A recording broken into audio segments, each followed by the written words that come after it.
علیکم، آپ دیکھ رہے ہیں سٹی 11 نیوز پاکستان HD۔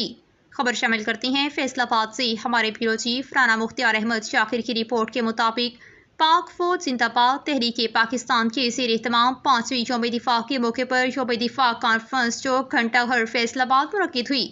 جس میں پاک فوج زندہ باد تحریک پاکستان کے صدر ایم ندیم پاشا، ضلع صدر خرم رضا، سٹی صدر جنگ کالچر، سینئر نائب صدر نثار احمد، جنرل سیکرٹری دادان شہزاد،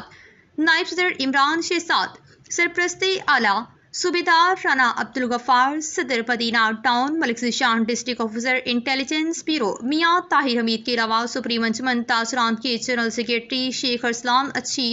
صدر مدینہ ٹاؤن وقاص کچر، صدر مغربی بازار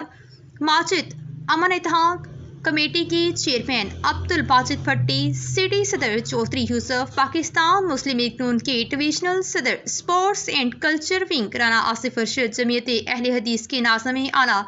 پنجاب صاحبزادہ ادریس یزدانی، فیصل آباد یوتھ اتحاد کے سرپرست اعلیٰ رائے امجد ابراہیم کے علاوہ کثیر تعداد میں تاجر کمیونٹی، سول سوسائٹی اور محب وطن شہریوں نے کثیر تعداد میں شرکت کی۔ تقریب سے خطاب کرتے ہوئے پاک فوج زندہ باد تحریک پاکستان کے بانی و صدر ایم ندیم پاشا نے کہا کہ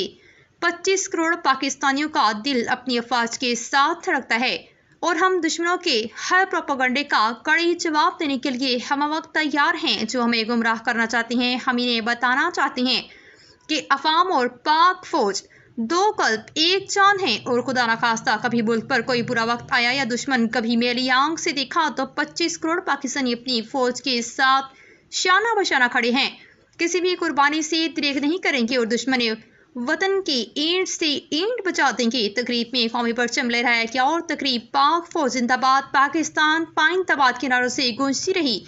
اس کے ساتھ مہمانوں اور شرکا نے افواج پاکستان کے شہیدوں اور غازیوں کو سلام پیش کیا اور کہا کہ ہم ان ماؤں بہنوں اور بچوں کو سلام پیش کرتے ہیں جنہوں نے ایسے ایسے ہیرے وطن پر قربان کیے جس کی تاریخ میں کوئی مثال نہیں ملتی، اور ہمیں اپنی افواج پر فخر ہے۔ ندیم پاشا نے مزید کہا کہ تنخواہیں تو سب لیتے ہیں، مگر تنخواہ لے کر وطن کی خاطر جانیں قربان کرنے کا وعدہ صرف افواج پاکستان کا ہے۔ تقریب کے اختتام پر قومی ترانہ پڑھا گیا۔ مزید خبروں کے لیے دیکھتے رہیے سٹی 11 نیوز پاکستان HD۔